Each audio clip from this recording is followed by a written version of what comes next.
If the world feels unbearably loud, why is silence calling you now?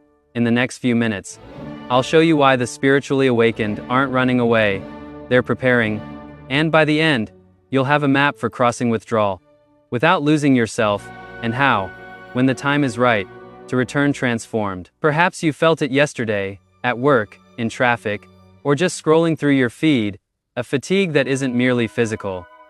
It's your soul emptying out. You try to fit in, you say what's expected. You laugh on cue, and yet, you come home feeling as if you've left a fragment of yourself in every conversation. Carl Jung called this the betrayal of consciousness. It isn't drama, it's mechanics. When your perception expands, performing in the theater of the collective forces you to dim the volume of your inner truth, you can sustain that act for a while, until the body begins to protest, tension, irritability, exhaustion without cause. Then comes the quiet impulse, step away. Just for a while. Many label it avoidance.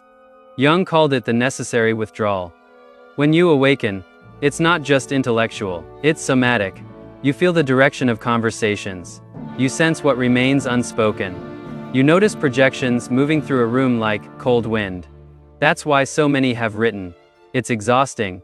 It feels like being awake in a room full of people talking in their sleep. I go to nature, and I can finally breathe. Seeing hurts, not because you're superior, but because friction increases. Social games rely on roles you once played effortlessly. Now, every role demands a piece of your consciousness as payment. Here lies Jung's first key. This isn't a flaw, it's a vital sign. Your nervous system is telling you, the environment no longer supports the level of awareness you've reached. It's time to recalibrate. Once the persona worked, the professional face, the family role, the acceptable mask for social media. The persona is useful, it lets you move through the world. But when the self awakens, the mask stops being a costume and becomes a muzzle. You try to wear it again, it doesn't fit. The body refuses. Meetings feel like theater. Social circles replay the same script.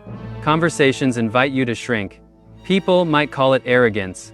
In truth, it's energetic incompatibility. You simply can't act against your own truth any longer. And the price of trying is steep, chronic fatigue, flat joy, the haunting sense that life has turned too. Dimensional Jung lived this himself. He didn't hate people. He needed a place where he could exist without pretending. His retreat wasn't indulgence. It was a condition for creation. Let's name the fatigue. Remaining conscious in unconscious environments demands continuous psychic labor, filtering projections without reacting, holding boundaries without hardening the heart, translating depth into surface, without losing meaning, maintaining signal when surrounded by noise, refusing to carry emotions that aren't yours.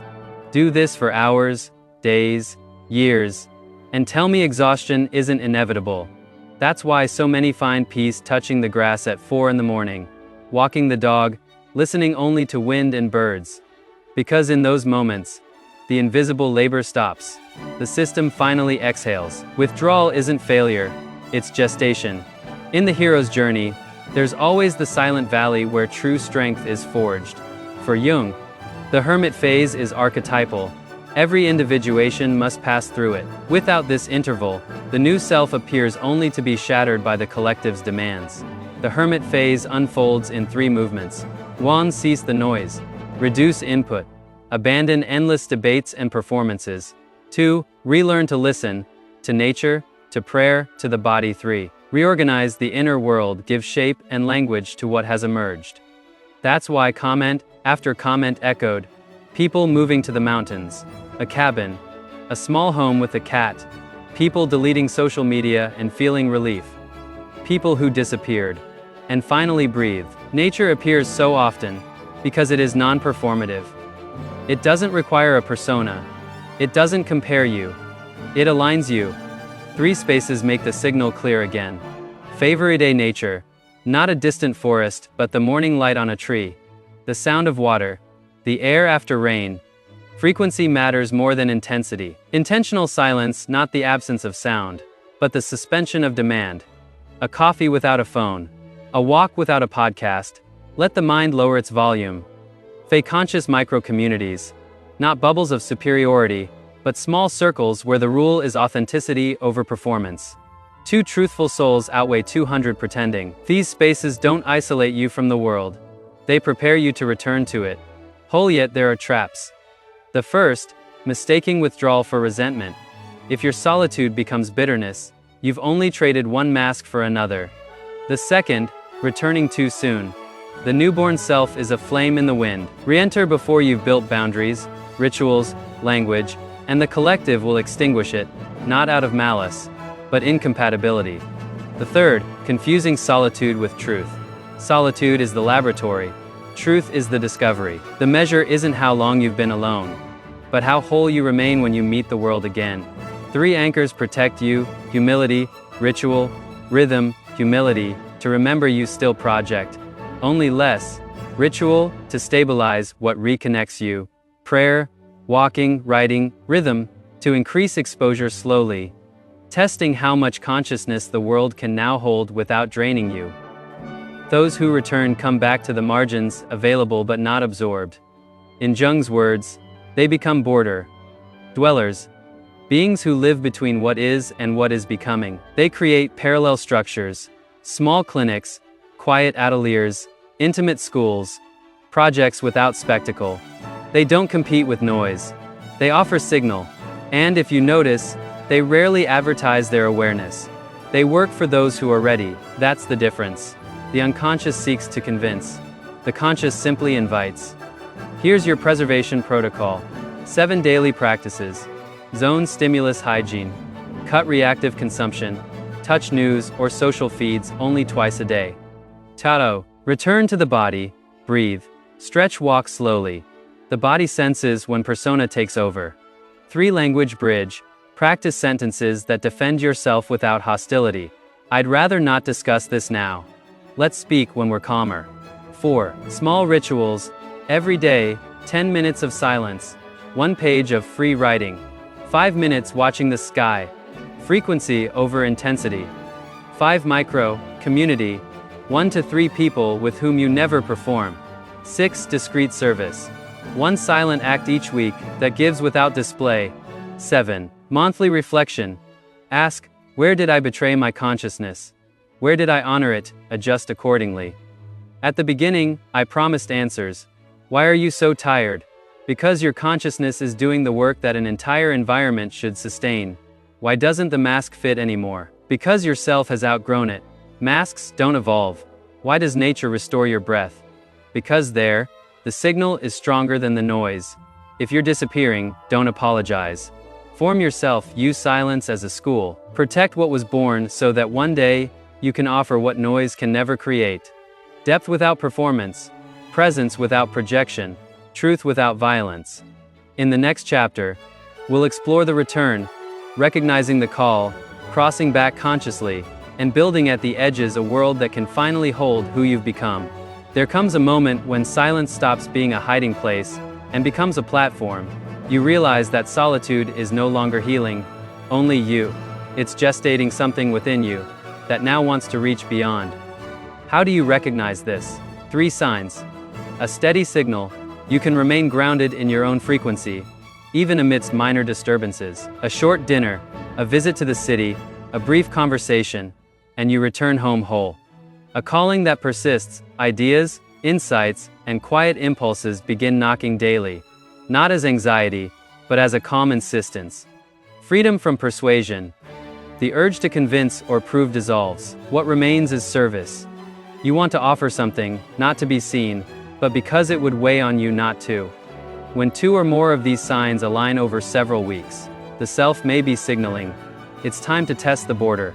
The return is not a dramatic leap. It is a measured rehearsal at the margins. Begin with small exposures, a conscious conversation, 20 minutes with someone you trust.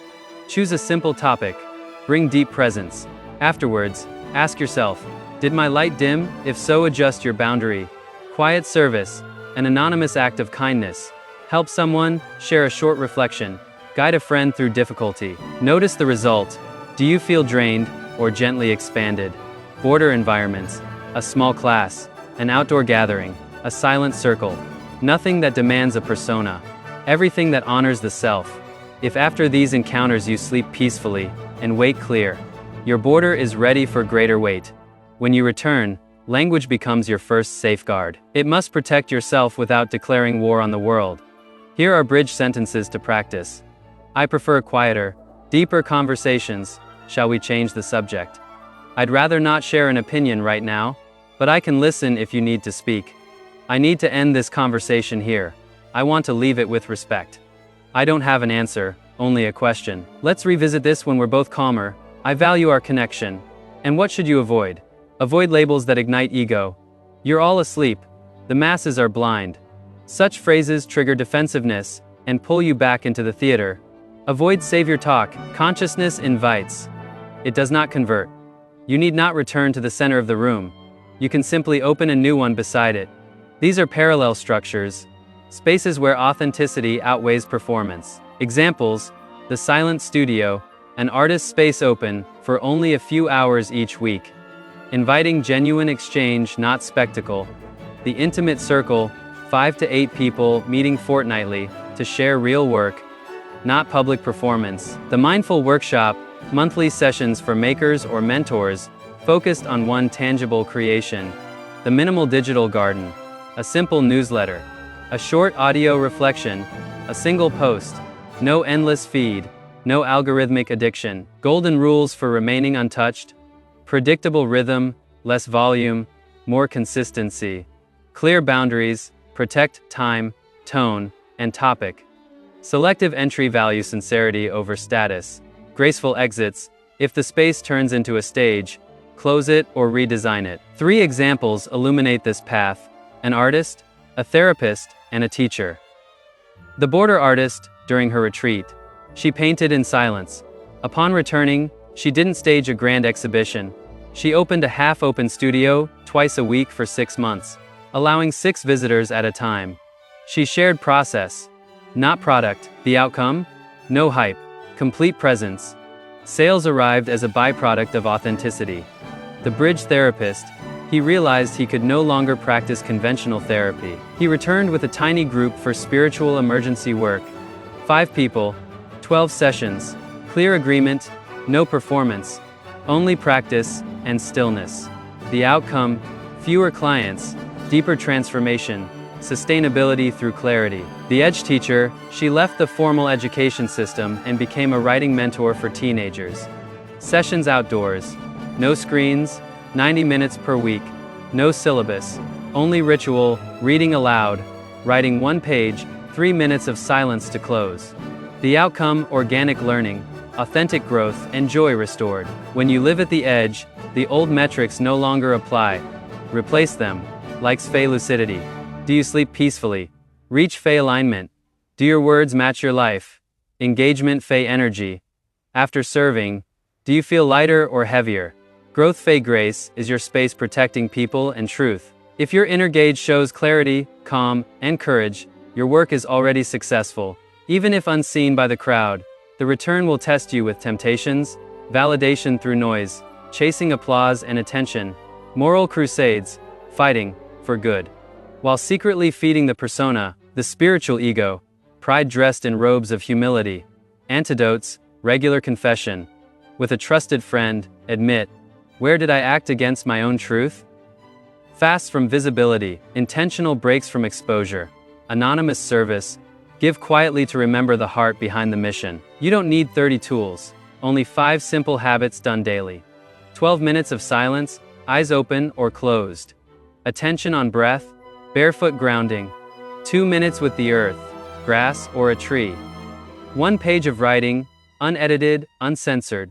To clear the mind, 1 small act: kindness, donation. Listening without fixing. 1 firm no each day, to anything anti-life for your soul. These keep the self breathing, and when it breathes, it no longer begs the world for oxygen. Before accepting any invitation, job, or collaboration, ask 3 questions. Truth: does this ask me to perform or to present?